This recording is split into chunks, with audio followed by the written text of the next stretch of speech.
চালু করো এবার। হ্যালো বন্ধুরা, আমরা এখন বোয়ার ভাজি তুলছি। বোয়ার ভাজি রান্না করবো আজকে।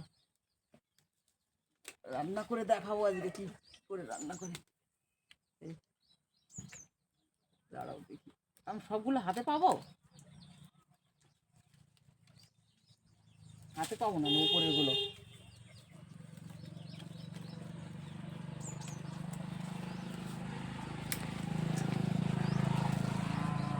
অনেকগুলোই হয়েছে। এই যে কাটো কাটো দেখি, আবার ধুলো।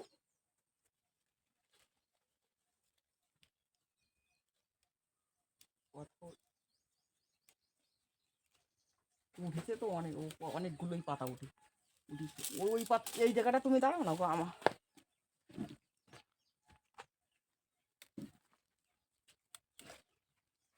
ছোট ছোটগুলোই তুলে নিয়ে আগে।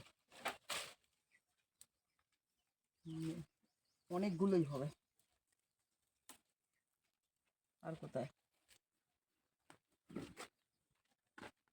এইদিকে আছে।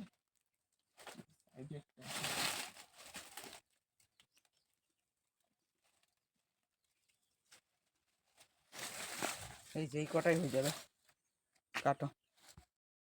বন্ধুরা, পাতাটা ভালো করে পরিষ্কার করে ধুয়ে নিয়েছি। এটা রান্না করতে লাগবে। এটাকে বোয়ার ভাজি বলে। ছত্তিশগড়ে এই সবজিটা খায়, আর কোথাও খায় কিনা আমি জানি না। তবে এই পাতাটা এখন রান্না করব। এটার সঙ্গে লাগবে ডাল, আর লাগবে টক দই। তাহলে রেডি করি। প্রথমে পাতাগুলো সেদ্ধ করে নিই। পাতাটা আর ডালটা আগে সেদ্ধ করে নেব।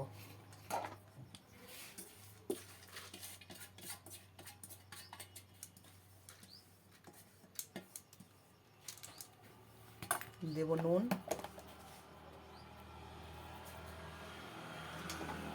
দেব হলুদ, দিয়ে পাতাটা আগে সেদ্ধ করে নেব জল দিয়ে।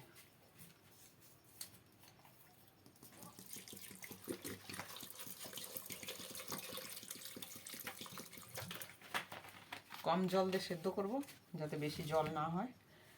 এই যে কুকারটা বসিয়ে দিলাম।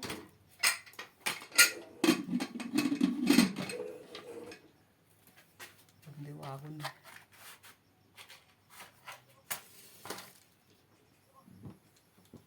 10 মিনিট পর সেদ্ধ হয়ে গেলে দই দিয়ে সম্বরা দেবো। তখন 10 মিনিট পর আবার আসছে। চলে এসেছি বন্ধুরা, ডালটা সেদ্ধ হয়ে গেছে আমার। ডালটা সেদ্ধ করা হয়ে গেছে। এখন কড়াইতে দেব তেল, অল্প তেল, 4-5টা শুকনো লঙ্কা, একটুখানি সরষ,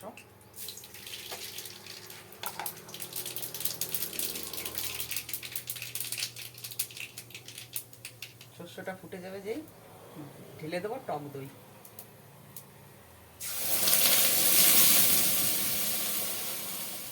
টক দইটা অনেকটা টক, এই জন্য ওর বাবা খেতে পারবে না, একটু কম দেবো। বাবা টক কম খায়।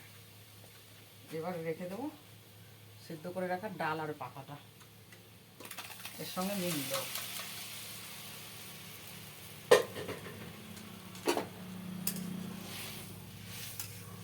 নুন হলুদ তো আমি প্রথমেই দিয়ে দিয়েছি সেদ্ধ করার সময়, এখন আর দিতে লাগবে না। আর দিয়ে দেবো একটু চিনি, স্বাদ অনুসার। চিনিটা দিলে টক ঝাল মিষ্টির একটা ব্যালেন্স আসবে, তাই জন্য একটুখানি চিনি।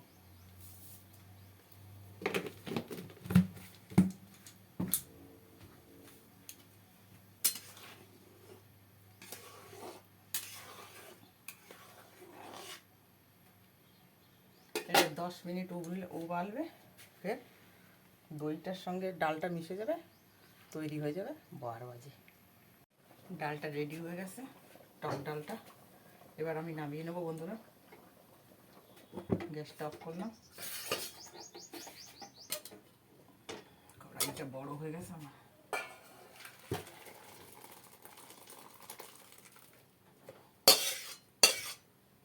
এটা গরমকালে খেতে খুব ভালো, গরম কেটে যাবে।